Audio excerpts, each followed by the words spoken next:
All right, it's day 4, January 3rd, 2022.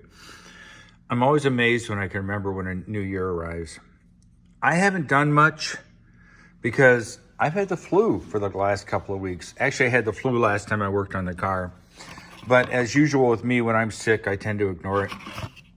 Well, I've had the flu 2 times before that I can remember. Once when I was in training back in Pennsylvania, kicked me on my butt for at least a month. And then when I was in Iraq in 03, 04, that winter, I had the flu. Oh God, was I sick. But I am better now. In fact, I know when I'm better, when suddenly I start thinking, I think I want to work on a car. So we're back with the S55. So how do we approach this? Well, we're going to take the supercharger off because I'm interested in doing it. The supercharger runs fine. I want to change the oil in the supercharger. There's apparently a bolt, obviously, that goes on the front here that actually is open to air. And inside this chamber is 150 cc's of jet oil. So I'm going to actually have a friend come over. We're going to pull this thing off. It weighs about 80, I've been told 100 pounds. So it's pretty heavy. I wanted to get an engine lift, but my son wasn't able to bring it for me because I thought I'd put some bolts here, lift it up, have it controlled, but I'll get a friend to come over.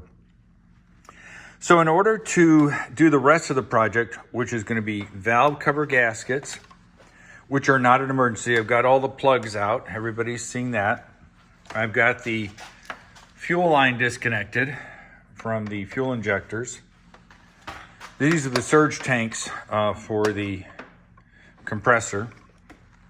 They're going to come off. But what's going to come off next is this plastic panel, which, if you can see, is the fan.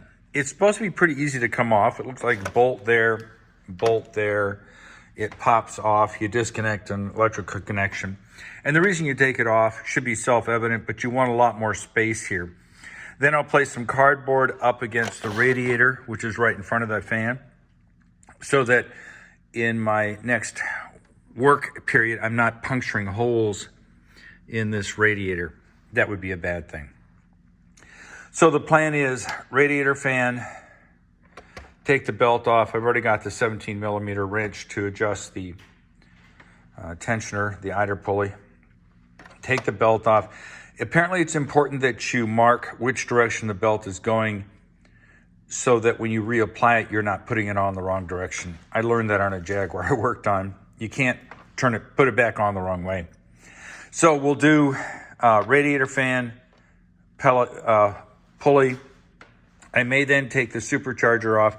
It depends on my mood. I then may take the water pump out.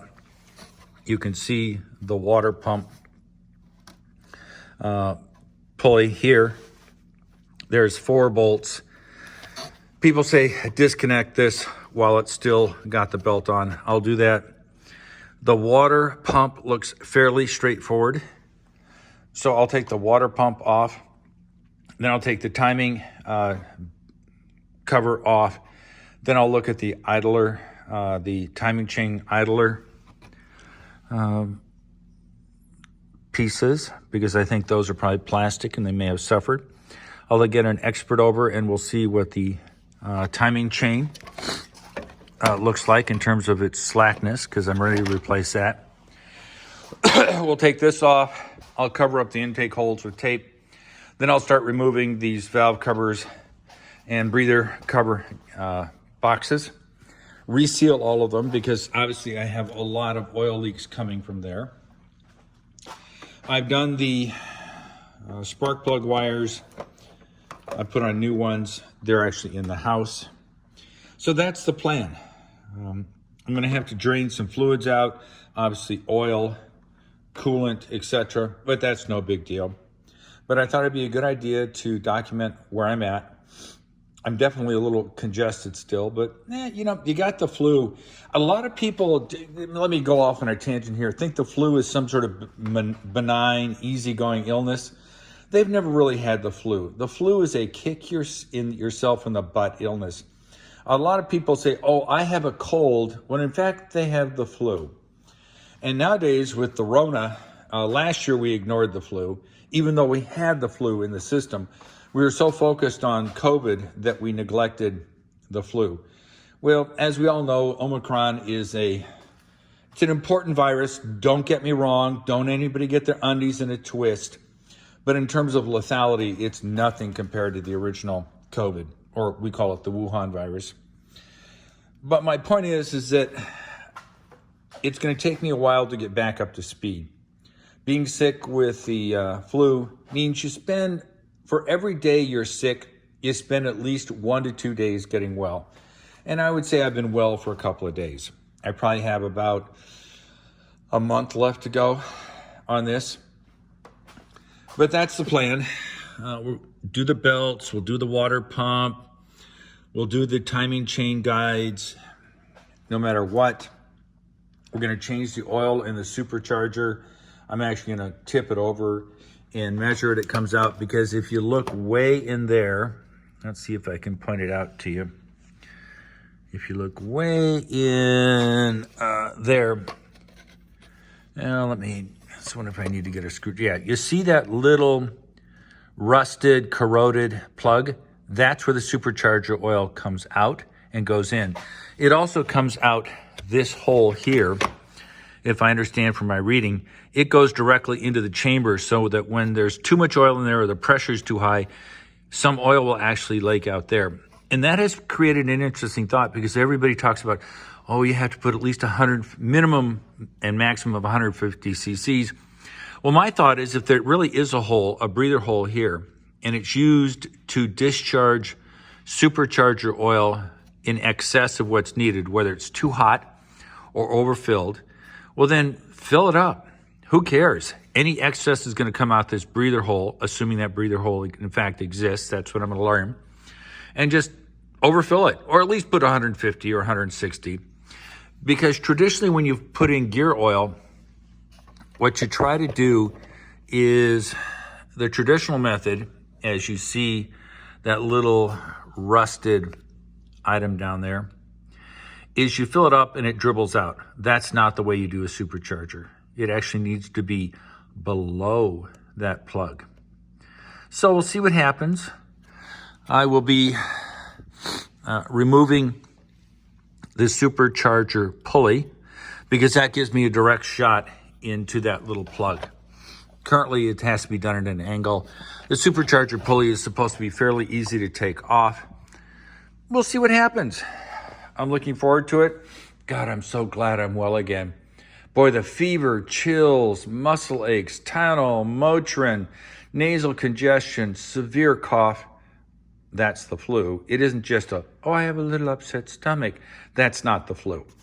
The flu is a respiratory illness that will knock you on your ass. And it did for me. So, this is day 4. Not sure how long I'll last. I'm getting back on the saddle. Hope everybody's having a good time. I love you all. It's 4 degrees outside, but in the garage it's 64 degrees. Oh God, this is such a nice garage. I will see you later. Bye. All right, this is a rather weird look. We're underneath the front of the car, and right here is the radiator fan. You can see me spinning it. And in order to pull it up, I've got to disconnect. I've got to do a number of things. They're not difficult. One, I've drained the petcock because that's in anticipation of the water pump. There are a number of bolts and screws that attach pipes to the plastic housing. So we've got one here. I assume that's air conditioning. I assume this is air conditioning. Don't know for a fact. Might not be. Probably isn't. Got a bolt that comes out of here. We've got some Torx bolts that come back here. And then as we drift along here, you can see some more nuts and Torx that need to come off. It looks like all I need to do is disconnect these guys and the whole plastic fan will go up. At least that's my impression. So we'll go from there. We'll see what's happening. Now, what's interesting, like I said earlier, I am getting over the flu. And as usual, I always overdo it, even though I shouldn't. But to give everybody a perspective, the car's up on jack stands. All right. And that's the way it should be. It's going to be a car that's in a position for a long time. I've loosened all the stuff up here. I've taken off the screws that went in there and there. I'll replace them so I don't lose them. And then this is going to pull up, and we'll go from there. Now, what a lot of people don't realize, as I'm coughing to death, is that getting up and down, or actually up and down, down and up, blah, blah, blah. That's quite the workout when you've been sick, bedridden for like 3 weeks. That's quite the exercise. So one of the things I've had to learn is you got to take it easy. I always overdo it, and I'm not going to overdo it this time. So this may be today's last video. I may be off to do something else. Bye.